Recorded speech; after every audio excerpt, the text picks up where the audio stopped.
Hey, welcome to The Feast Life, where we empower you, the modern homeschool mom, to create a life and homeschool you love.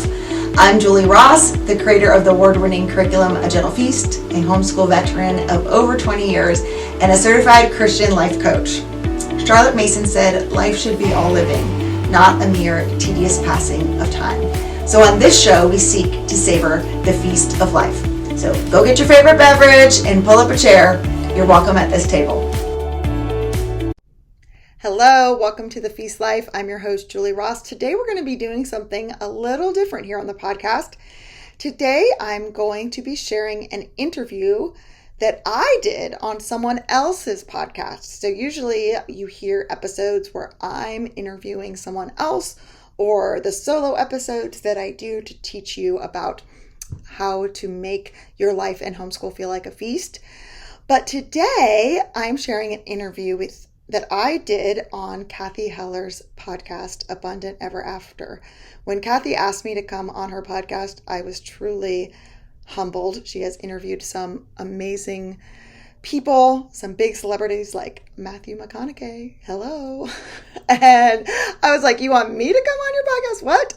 And talk about homeschooling? Oh my goodness. So obviously I said yes, because I want the world to know about this beautiful way that we can provide an education for our children while also providing a beautiful, rich life for both our children and ourselves, which is the whole message behind this podcast. So I really appreciated her questions. They were just so insightful.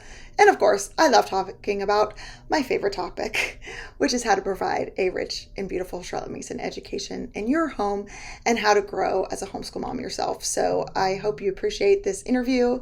I had a lot of fun with it. And yeah, let's dive in. Julie, thank you for coming to be on my podcast. Girl, I am so humbled and honored that you would ask me to be here. Unbelievable. Here's the thing, is that you have such an incredibly kind, wise, caring, resourceful, beautiful soul. And I also, in addition to all of that being quite awesome, I've become obsessed with everything to do with unschooling our children so that they really get what they need.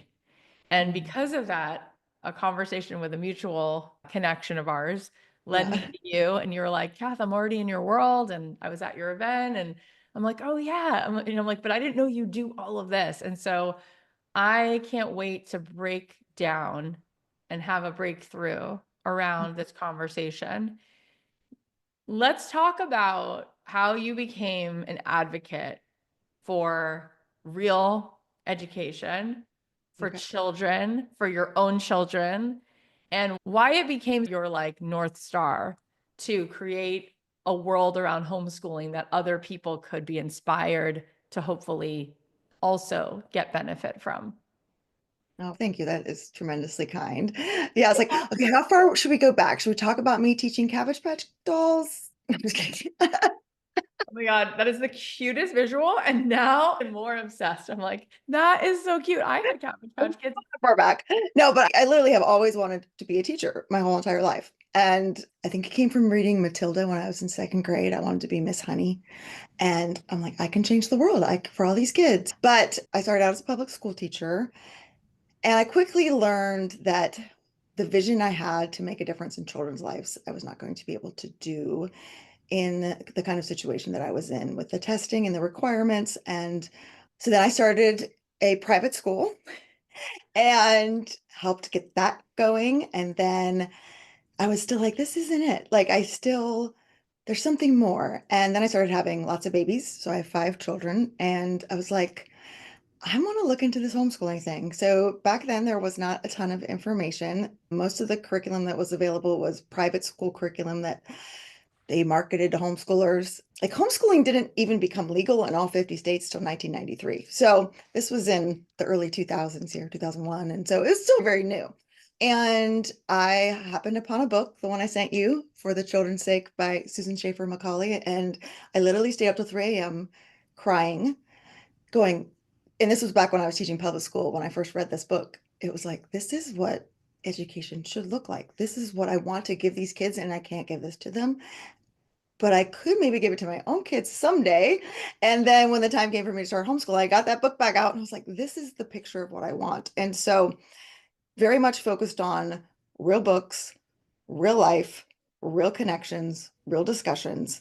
And as I started doing things with my own children, people were like, you should sell this. You should tell other people about this. You should help other families. I'm like, everybody knows how to do this. And they're like, no, they don't. And so it just very organically grew out of what I was doing at home with my own children and then wanting to share it. And then people would buy my curriculum, start using it, and then they'd share it with other people. And it just grew from there. There's so many places I want to go with this conversation. First of all, I just want to say that I think it really is worth a conversation when we stop and ask ourselves, why are we doing what we're doing in any regard? For Yep. instance, if everyone's eating chips and going to fast food, is that because it's the best thing to do? Or is it because everyone's just decided to do that? So often, the thing that everyone's just doing, when you bring a little inquiry to it, you realize, oh, actually, I wouldn't choose that for myself. But everyone's Right. swimming along with the fish and doing all the things that the fish do. And so school is one of the most Good. insidious. As a pun, the school fish. Right. School and the fish. Yeah, exactly. It's the most really like insidious thing because it sets up the whole trajectory of your life.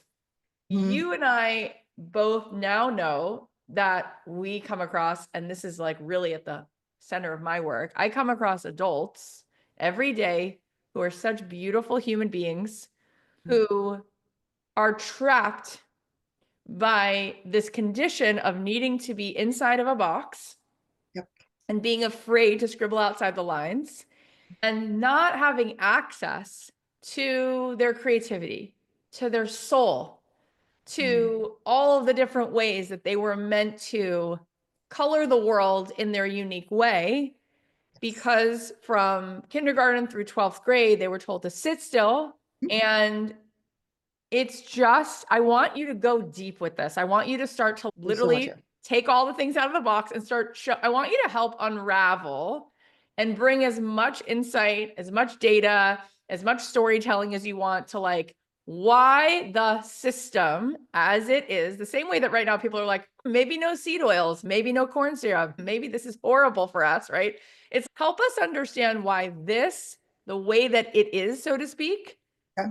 has got to be changed because there's all the things that you now know that are true. They are literally tested and true, and they don't make it make sense. It no longer makes it make sense that we've just continued to do what we've been doing. So help us understand what you, because I'm only beginning to start. I knew it intuitively my whole life, Right. Yep. Me too. but Yep. I've only now like really said to myself, I have 3 daughters. My oldest is 13, my youngest is 8. And I'm like, I'm Cathy Heller with the beliefs I have. Why are my children in school? I don't subscribe to any of this. I've just been like doing my best, and we've moved schools, we've switched schools, trying to find a school that could do the things that I wanted to do on behalf of giving my kids what I think really schools can do. And finally I turned to you and I'm like, Julie, heaven help me. You are my angel sent on the path because I need an exit and I need Yeah. to know where I'm headed when I get off this highway. So tell us Mhm. what you found about school, about what it does to kids, about what it doesn't do for kids. Help us understand the level of actually how not healthy it maybe is and what we really need to start thinking about instead. Awesome. I love that. This is great. So, yeah, so I've been in education for 30 years. So like I said, it's public school, private school, homeschool. So I'm not anti any of those. And I want to be really clear about that because I think there can be really great ones of all of them, and there could be really bad ones of all of those.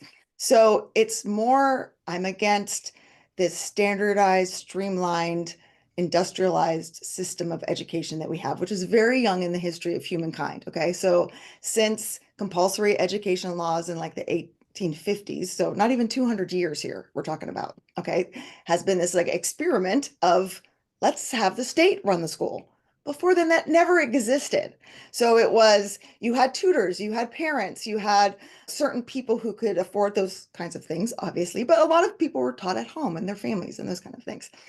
And then our church schools were really popular as well. And so in the late 1700s in Prussia, King Frederick II started compulsory schooling, and it was really to get the citizenship at a level where everyone was all on the same page. Like, we're creating the society of these citizens, and they all have a certain body of knowledge, and they all believe these things.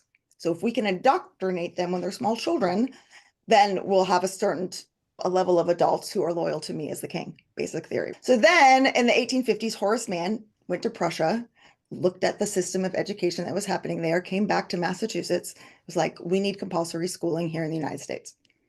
And he had some really good things. Like, a lot of these people had really good hearts of, let's get these kids out of factories. 100% agree with that. But like, so if we have compulsory schooling, this will keep child labor from happening. There's some really great people. I don't want to diminish their work and Sure. their No, effort. this is good. This is really good. Yeah, keep going. Like Horace Mann, one of his quotes, he actually refers to children as hostages. Like, we have to get the parents to release the hostages to us. And he also said parents were ill-equipped to teach their own children because they love them too much. That if you love someone too much, you might be too lenient or let things go, or you'll coddle your Fascinating. children. But it's like, those are the people that should be with you, right? The people that love you, that care about you, want you to be successful in life. And so it's really interesting. But even then, when it actually got passed, it was for 12 weeks. So it wasn't what we have now, and it wasn't 8 hours a day, and it wasn't 2 hours of homework, and it just has grown and grown since then. And so it really was viewed in our country as, this is how we can make good employees. So if you look at Rockefeller, he donated a ton of money to starting the first kind of, if you will, like national education society. And it was really like, we need a certain class of people who can be obedient, who can sit still and do monotonous tasks for 8 hours a day, who can move to different things when a bell rings, who can be compliant and do what they're told. And when you realize like the history of it, like you're saying, like it's kind of like the Matrix, like you take the pill and you're like, what? Like, I don't want that for my kids. But it's not like that's what it all is everywhere, right? But you have to look at the history of it and see, oh, whoa, that's not what I want for my family. Even Woodrow Wilson said, this was a speech he gave to, I think it was, yeah, right after World War I, and he gave it to the National New York Teachers Association. But he was saying, we need to have two classes of people. We need to have people who have this kind of humanities liberal education, and then we need to have a class of people who are trained to be employees. And he said it's up to the teachers to decide which class a student is. Yeah, I know, right? It's like, so it's, and we're like what you're saying. Okay, so that's some of the history. And Oh my God. I just want to say, first of all, it makes me think of Dr. Gladys. She died when she was like 103. She died, I think, 2 years ago. I had her on my yes, podcast. that book, yes. Uh-huh. Yeah. And she was an OBGYN. And she said that when she got into residency, she saw all these women giving birth on their back, like laying in a bed, Mm-hmm. and they're trying to have a baby. And she's no, because gravity would make more sense that you would squat. And so that is another example, right? And so when I went to have my first daughter, someone told me, oh, you can use these like squat bars. The bed will move a different way and you have to ask for it. They won't offer it to you. And then it'll be a different experience. Right. And so it was so unbelievably powerful to do it that way. And then years later, when I spoke to her, she corroborated this information, and she's, women go into that scenario and all of a sudden they actually feel disempowered, right? Because of even the way that they're physically this is the way this is being facilitated. It's taking them out of a sense of power, agency, right? And then, of course, a lot of things can go wrong because there's a delay, and then they need to speed it up and give you all of these different Pitocin and whatever. And it was just like, you don't ask the questions because you're just following along. But when you hear that, it makes so much sense. And similarly, when you just said all of that, it makes so much sense. You're sitting still, you're being told to do the things you need to do. When the bell rings, you move, whatever. And then you just said this thing about the teachers decide who should be an employee and who should be doing more of this creative work. And I think about being in second grade and watching certain kids go into gifted. In public school, there was like the Yep. gifted kids. Oh, yeah. And I remember my dad's a psychologist, so he tested some of the kids for gifted. Oh, And I wow. asked him, what do they do in gifted? And he goes, don't worry about it because you don't have the Oh, grades to be in gifted. And I'm thinking to myself, okay, fine. I go, but what do they do in there? And he's, oh, they play games. And I'm thinking, wait, you have to that's have not the fair. best, you get the best grades, but then you just get to go play games and I have to study for this test that I don't want to do.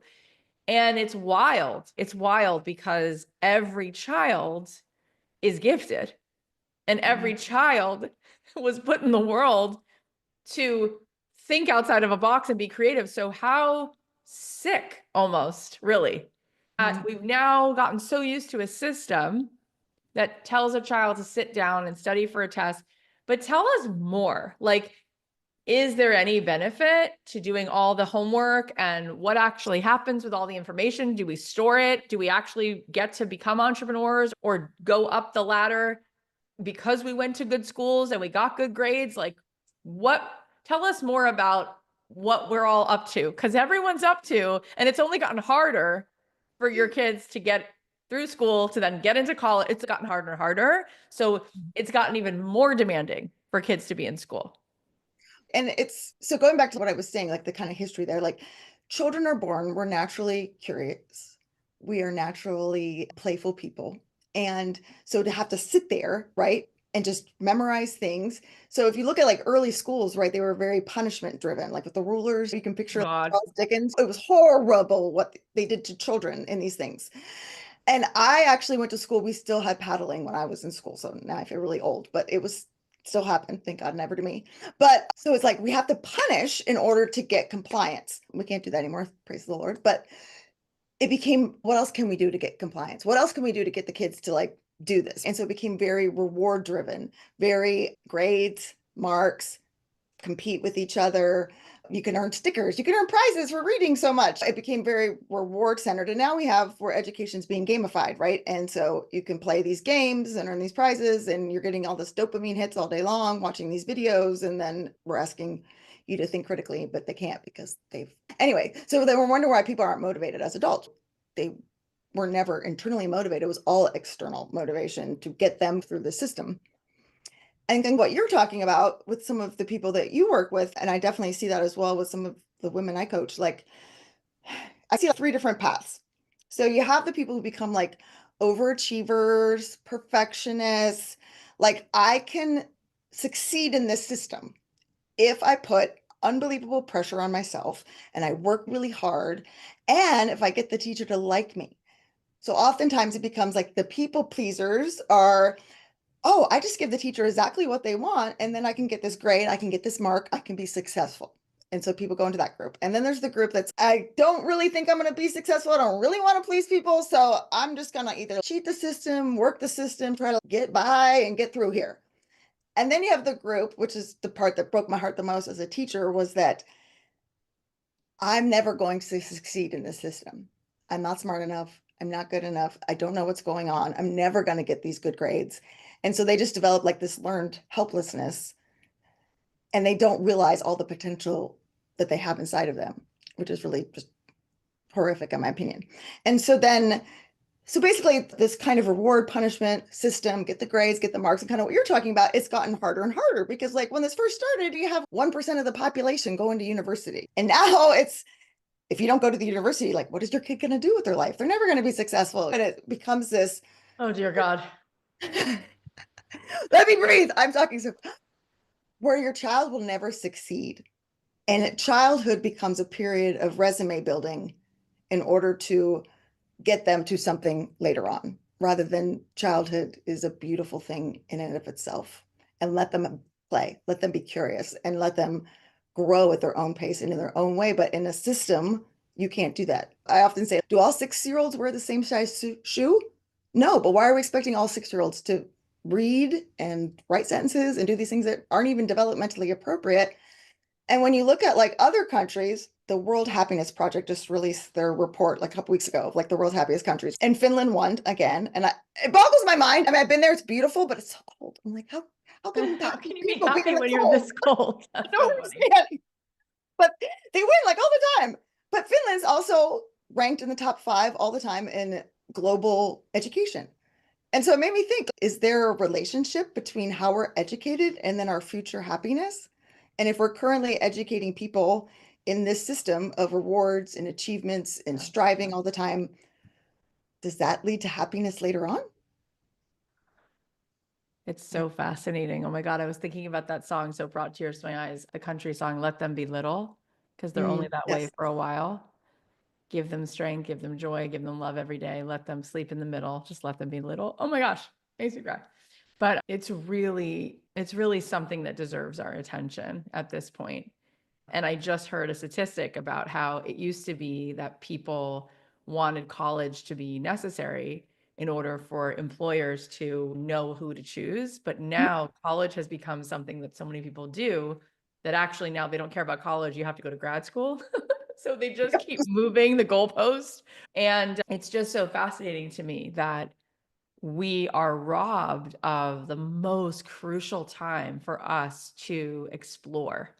And I think about Wayne Gretzky, and I heard him actually speak the night I met Wayne Gretzky, who's, for people who are listening, are like, who is that? The best I know hockey, who he is. yeah, I'm from best hockey Pennsylvania. player of all time. The night I heard him speak with the late Sir Ken Robinson, who had so much to say about education and Yeah, his TED creativity. Talk is fantastic. His TED Talk, if you guys are listening and you want to watch an amazing TED Talk that backs up everything Julie just said, go search Sir Ken Robinson TED Talk and you'll love it. But the reason the two of them spoke together the night that I heard them speak is It's amazing. because they had studied high performance individuals and come to find out that what created their high performing life was an ingredient in childhood where they were encouraged to scribble outside the lines. And Wayne Mhm. Gretzky talked about how his mom was like, do you see those street lights? Do not come home until those lights go on. I want you My parents outside. I want you exploring and all of this stuff. And he played hockey in a way that nobody else played hockey because his father used to say on the way home from practice, plug your ears and don't listen to your coach, just do you. And because he had this permission slip to be always seeing a greater possibility, the coach would call the play and he would be seeing all these other ways to be on the ice. Mhm. And Sir Ken Robinson was saying like he was encouraged to not listen to the rules. And I was encouraged because my mom plays piano, my mom is a musician. She used to say to me, forget the grades. I would, if I got a D in science, she'd go, did you kill anybody? Did you murder somebody? And I'd be like, that's the funniest response. And she used to say, I don't care about this stuff. And so after school is when I would actually come alive because I would do theater, art, dance. And I was living a creative life outside of school. And school was just like a total chore. It was just like, go through the motions and then get home so you can do all the actual stuff that makes you come alive and makes you Yes, show up right. in the world. And I feel teary when you go through the different distinctions of children because my oldest one is the one who falls in the category of It's learned often the oldest. helplessness. Yeah, she's like, I don't know how to play the game. And I guess I'm just not smart enough to do it. And I'm like, no, you're actually really creative. And of course, you're bored when they teach you this way and they're overwhelming you with fire hose of information to memorize. And it got to the point of I have her in a competitive school in Los Angeles, a private school, which is just, it's so rigorous that I don't know. I think they've lost the forest for the trees, even though there's also a lot of good families there and stuff. It's just the mandate that all the Yeah. teachers have to follow is a really interesting track. And I wish she was not on that train on that track. What's even more worrisome actually is that my middle daughter is getting the grades and she's a little introverted and very creative and a really good artist and realizing that if she just keeps her mouth shut, she can get the approval by doing this stuff. And actually, I think it's pulling her out of her creativity. And my younger one is she loves to dance, she loves to paint, she's got a lot of energy. She's, Mom, I'm ready to leave school. I'm not going to college. I'm like, you're 8. She's, but I know. I'm like, what are you going to do when you grow up? She's like, podcast, sing, dance. I'm not going to college, so I don't want to go to school anymore. And I'm like, oh my God. So you show up in the world to help other moms now and other dads to homeschool their kids. What are the things that you have provided that you think are the essential roadmap? Because I looked at your curriculum and it brought tears to my eyes. What have you learned that actually helps parents to do this? Because it really, once we do get that this is a critical issue to look at, the next problem is we don't know what to do. And it feels completely overwhelming. And so then you just go back to what you know because you don't know how to chart the course. So teach us where we go from here. Yeah, and that's actually something I talk a lot to parents about, and I see this a lot in the homeschool community. And I'm looking at a homeschool convention, there'll be thousands of people selling their curriculum and whatnot, but it looks just like what I taught in public school. And I'm like, why are we Right. perpetuating? I don't So understand here. interesting. You're just now doing it at home in the kitchen Yeah, versus at school. yeah, yeah. I'm like, okay.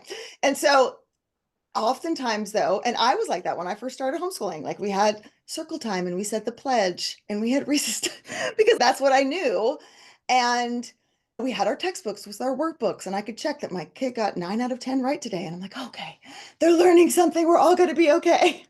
And it took a couple years for me to kind of let that go. And so I just want to say to parents that might be listening, that's okay. If you feel like, okay, I need to know that this is the things they're supposed to learn and we're doing the thing. But part of it is unschooling ourselves, or what they call deschooling, because it's so ingrained in us that this is the only way you can learn is if you're sitting down and someone is teaching you, which is not how humans learn for thousands of years, but it is so ingrained and we don't realize how ingrained it is. And we also don't realize how ingrained it is in us that we have to achieve certain things in order to be successful. And then we put that into our children that they have to be achieving these things in order for us to feel successful, that we're homeschooling correctly.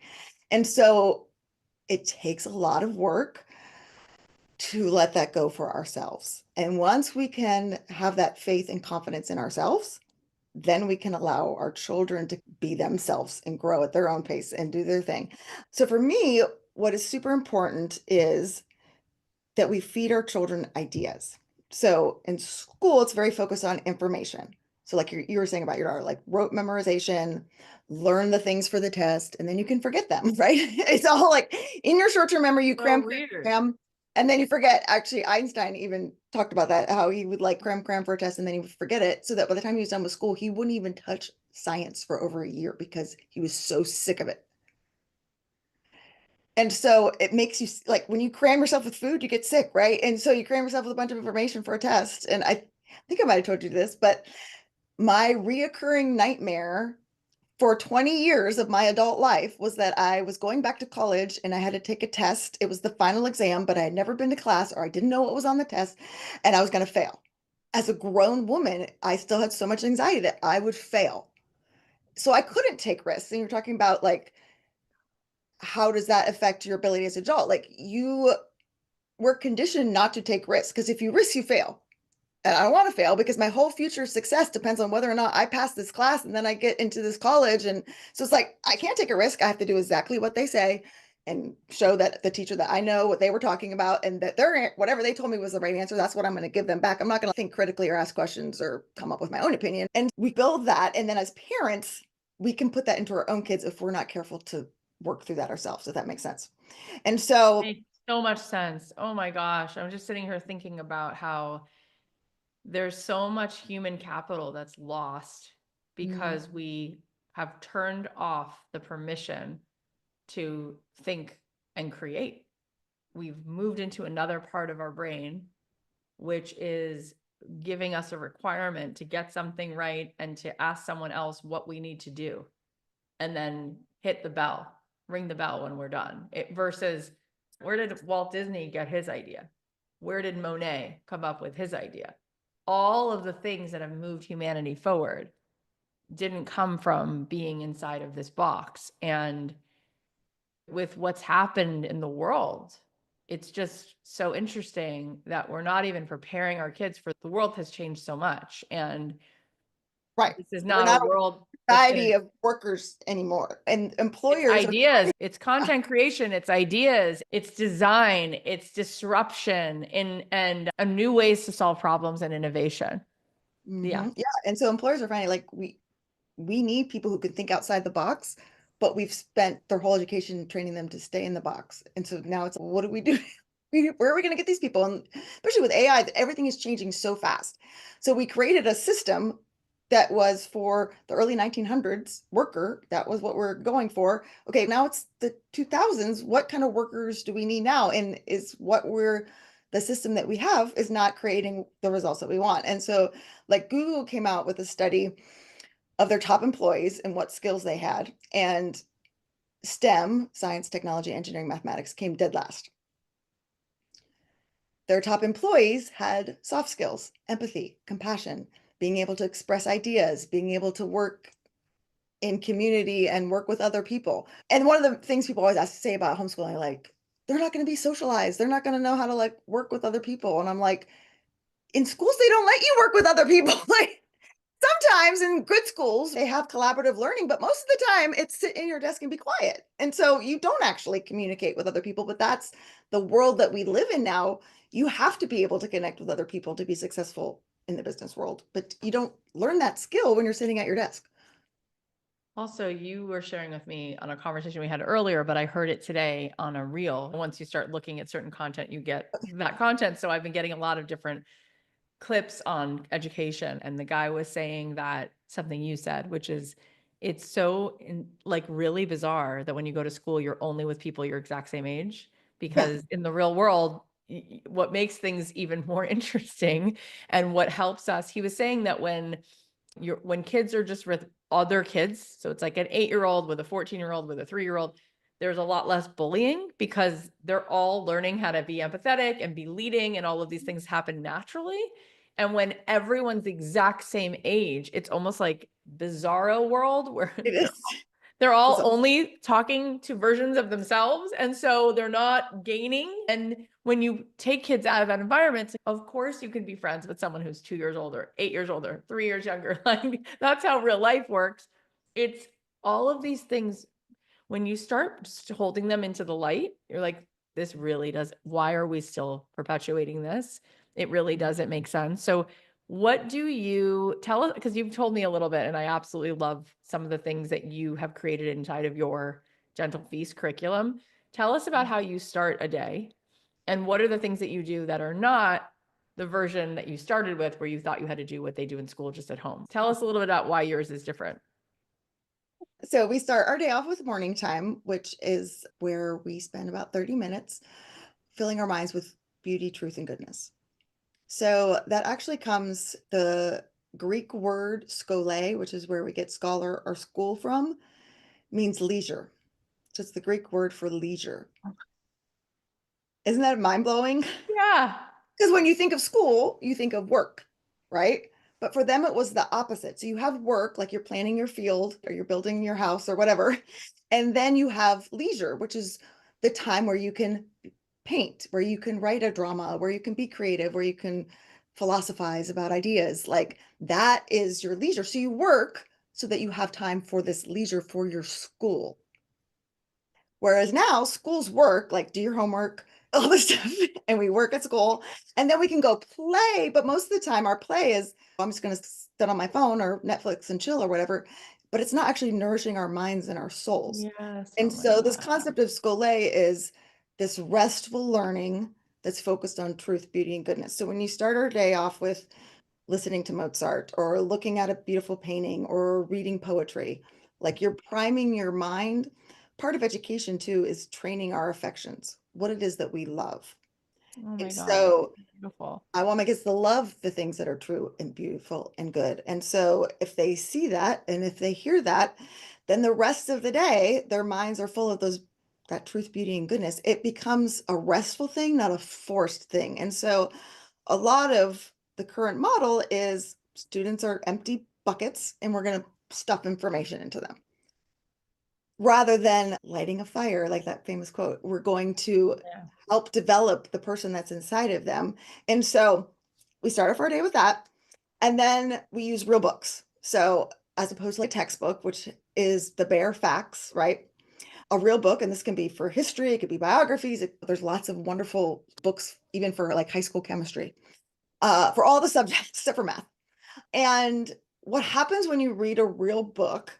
So they actually did this study and they did like MRIs on college kids' brains and they had them read like an engineering textbook and certain parts of their brains lit up. And then they had them read an engineering book teaching the same concept, but it was told in a narrative fashion. And all different parts of their brains were lighting up. Wow.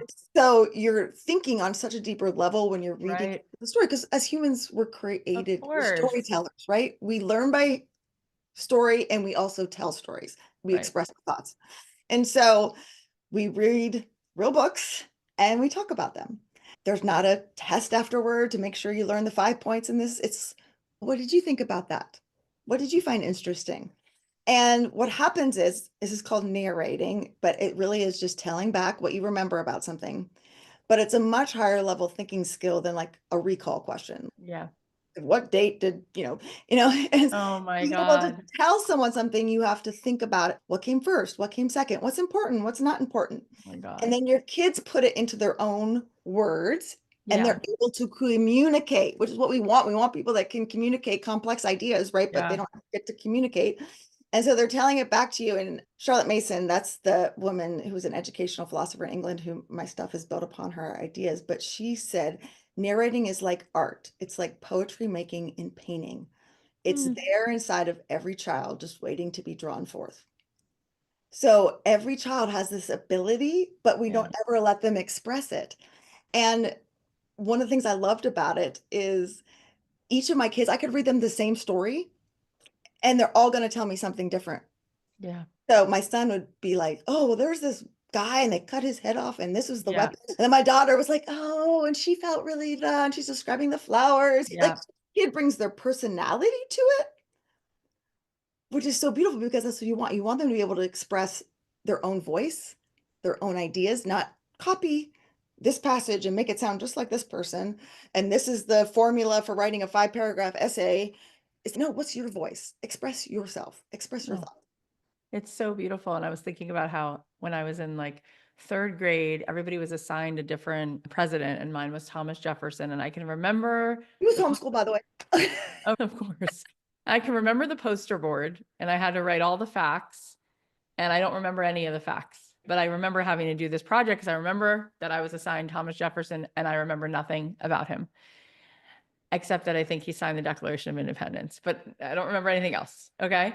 So then I think about how we're about to enter the month of April. My family's going to celebrate Passover. And if you ask any Jewish child who sat at a Passover Seder, what is the story of the Exodus from Egypt? They can tell you every single detail about that. There was a Pharaoh, there was a this, because it was a story. And we tell that story every single year. And for 3,000 years, we've told that story.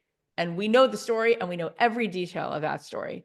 And so it's like, why? Because at the Seder, the Passover Seder, everything's supposed to be interactive. In fact, the kids are supposed to lead it. The kids are supposed to narrate it and ask the questions and you're supposed to come up with a new question that no one's ever asked. So it's all interactive. And the whole idea of eating the matzah is to remember the taste of the sand in the desert.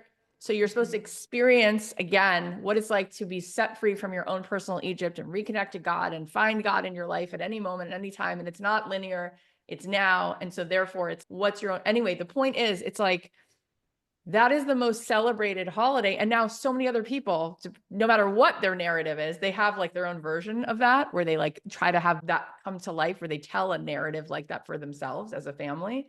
But I just think about how we miss out on so much, and children are so curious. They have so many questions. And they also have so many cool ideas and so many things that they naturally want to add, but we're telling them to be quiet most of the day. And we're not trusting that just talking through things and letting them say back what they heard will actually keep them integrating it, rather than telling them to just spit out facts, memorize the facts, and then regurgitate them. So it's like, we now have the data. What did they say? To know but not to do is actually like ignorance. It's like, we now know it doesn't work, but we keep doing it. So why? It's so, I think the biggest question that comes up when I talk to people about this, I'm like, oh my God, I met Julie Ross and I'm going to come up with this curriculum now because she has this guidance. And people are like, yeah, but how are your kids going to have friends? So when kids are homeschooled, number one, how doable really is that for a parent? Do you have to quit your job in order to do it? Okay.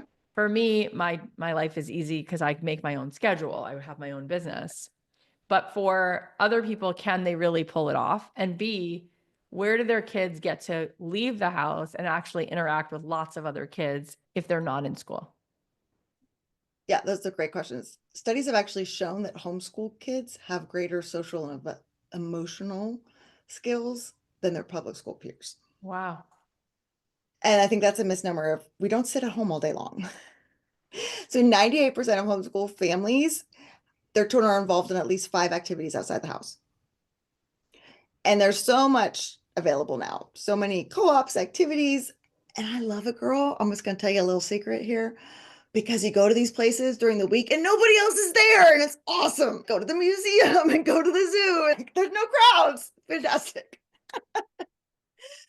But they provide a lot of homeschool free things at all these places, museums and art classes. Wow. Incredible. And, but there's so many now because it's grown so much. There's other families that you can do things with. And like you were saying too, I love that when we get together and like we go on a nature walk with other homeschool families, right? The older kids are being really gentle with the little kid and they're helping them across. And then the younger kid is like watching the older kid to see how they do that. I want to follow them and do this task. And so it builds this amazing community. And like you're saying, it's the ability to interact with people that are older than you and people that are younger than you. But you do have to be intentional about it as a homeschool parent. Like it's not like it just happens because you're sitting next to somebody, right, at lunch and Yeah. oh, now they're my friend. So you do have to be very intentional about finding those pockets of times. In terms of like doability, I now it's easier than it ever has been. Just the amount of resources, technology, again, having other homeschool families and having it grow so you're not isolated has made it so much easier. But in terms of working, again, that I feel is the growing demographic of homeschool parents because it is a big sacrifice to go to one income. And so a lot of parents, they're tag teaming, like mom and dad are both doing it. I have several grandparents who are using my curriculum who are homeschooling their grandchildren. And then a lot of parents are creative. And like you're saying, if you have a job where you can be flexible with your hours, that really helps. But I know people who they work full time and they're bringing their kid with them in their office and their kid's doing this thing over here and or they're doing stuff in the car or they're doing stuff when they get home from work. And I think you have to have a village at that point to help you to do that. But that's part of it, right? It's part of it is having this community and your kids getting to experience that and see it as well. And I think it's a little bit easier when they're older to have that flexibility because they're more independent in their learning than they might be when they're younger. But again, like homeschooling doesn't take out 8 hours. So in 2 to 4 hours, you can cover a ton because you're not having all these distractions. Your kids are actually Of focused course. because they're actually interested in the things. And so they can give their focused attention instead of daydreaming and doing whatever. And you're not having to wait in line, those kind of things. So you Yeah. can really get done a lot sooner too. So if you only need 2 to 4 hours, can you find that within the job that you currently have? And I think a lot of families are like, oh, wait, that's actually possible. But I think we get in our minds like, oh, it has to be 8 hours and it has to be my kid sitting here and I have to be the one preparing and teaching. And if you don't use that model and if you really help your students to embrace self-education and learning for themselves, which is research has shown is going to help them a lot when they're older because Marie Forleo says everything is figure outable. Like Yep. you want that drive as an adult to figure things out. And now it's easier than ever for that to happen. And so our kids can take a lot more responsibility and be more independent learners as they get older. Can I read you something? So my daughter, you met her at the podcast summit. So she's 24. So she graduated from college with graphic design and she has a photography business. She's had this since she was 15. So when she was in high school, we got her a camera, she started Love taking that. pictures, and Yeah. I got her Lightroom and all this stuff figured out. Oh, I got a Lightroom you got her? That's amazing. Of course. So she was just in a national magazine. The article came out this morning, and they were interviewing entrepreneurs. And she says, without a doubt, I'm going to cry. Okay. Without a doubt, my parents have been the most influential people in shaping my journey as a photographer and a business owner. Both of them are entrepreneurs, so I grew up watching them build and run their own businesses. Seeing their work ethic, resilience, and commitment firsthand was the best education I could have asked for. When I first picked up a camera as a teenager, it was just a hobby, but my parents saw the potential in me even before found it in myself. Instead of dismissing, they helped me turn it into something real. They taught me not only the importance of mastering my craft, but also how to think like a business owner, how to price my work, manage my finances, and most importantly, believe in my value. Starting a business at 15 wasn't easy, and there was plenty of moments of doubt. But my parents were always there to remind me that every successful entrepreneur starts somewhere. They pushed me to take risks, learn from my mistakes, and keep going even when things felt overwhelming. Their belief in me gave me the confidence to believe in myself. Now, years later, I see so much of what they taught me reflected in my work. Whether it's the way I connect with clients, the pride I take in my brand, or my drive to keep growing forward. I'm forever grateful that they gave me the courage to start and the wisdom to keep building something I truly love. That is the single greatest testimonial that you could ever get. And it's so beautiful. And it's such a vision of what's possible. And I love that it came out today. Of course, the serendipity of you sharing that. We get to be the recipient of that beautiful serendipity and hear it. It's really fascinating in so many ways. And you have a podcast called the Feast Life Podcast. And I think what's interesting about all of this is that when you really zoom out and now you get beyond homeschool conversation about homeschool versus school, you just talk about life. What are you really intending? What do you really want it to look like? And I think the Mhm. fact that everyone is so busy, are you really busy doing the things you want to be doing?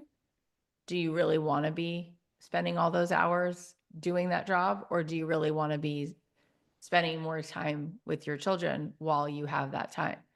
And do you really love the life that you're building?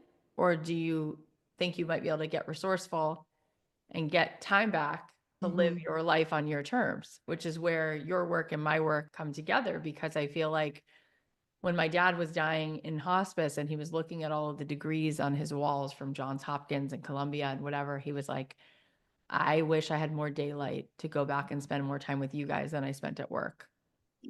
As my favorite moments were not the moments at work. And he really actually loved his work, which is he enjoyed it. He felt really passionate. He was a forensic psychologist and he got to do really interesting things and he worked on really cool cases. And still, he felt like I wish I could go back, not to spend more time at work, but to spend more time doing the little in between things that we used to do. And he kept talking about our trip to the Grand Canyon or collecting seashells on the beach. And it's just, we have the time to be able to stop and say, what do I really want to do with my time? And so on your podcast, you talk about homeschool, but you also talk about exploring life as a feast. Just tell Mhm. us about what the mission or intention is for your podcast and how it helps people to really right size their life so that their life feels like a feast rather than just a roller coaster.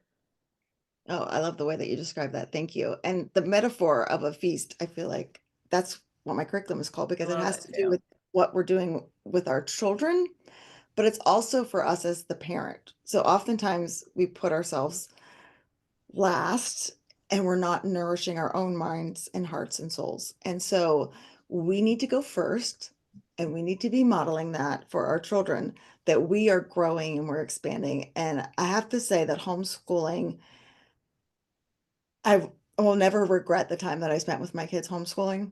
I'm so incredibly grateful that I had these years with them, but it has, and I'm so grateful for that. But one of the other things I'm extremely grateful for is how it changed me as a person.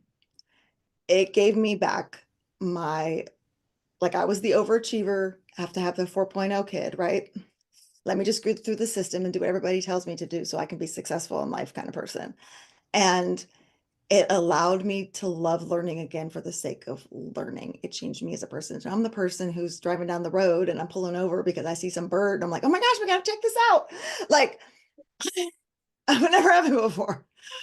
It changed my affections and the truth, goodness, and beauty that I was pouring into them also shaped my heart. So that when our family went through a really trying time, like the education that I was giving to my children healed me at the same time. So like our Bible verse for the morning was like the armor of God. And I'm like, okay, I got this. I can do this. And I'm reading Heidi about this little orphan girl who's so strong and she's has faith even in the midst of, I'm like, okay, we can do this. And then we're out in nature and I'm just seeing, "Ah, God has got us. This is so beautiful. We're taken care of." And that's what I mean by a feast. So Charlotte Mason has this quote. She says, "The question is not how much does the youth know when he has finished his education, but how much does he care? And about how much order of things does he care? In fact, how large is the room upon which his feet are set? And therefore, how full is the life he has before him?" Our education, our aim in education is to give a full life. Life should be all living, not a mere tedious passing of time. So that's like the tagline of my podcast. Life should be all living, not a mere tedious passing of time. And I feel like homeschooling, depending on how you do it, can be a gift to you as a parent as well and give you a full life in addition to your children. It's so beautiful.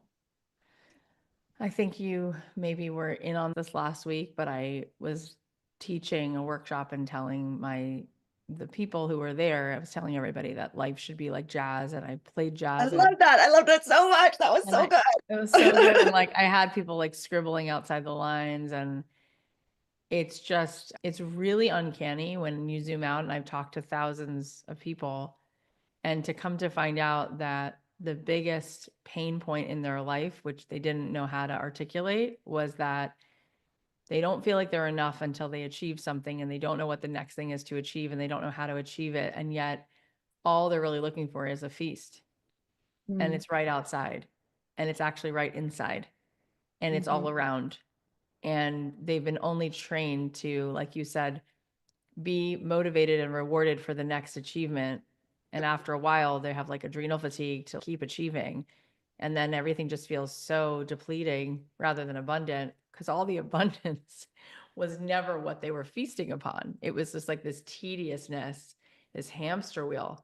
And so to get people off that wheel is such a blessing. And you're doing such incredible, beautiful work in the world. And I'm so happy that we met, and I'm so inspired. And I hope that I can continue to share the journey as I stumble through.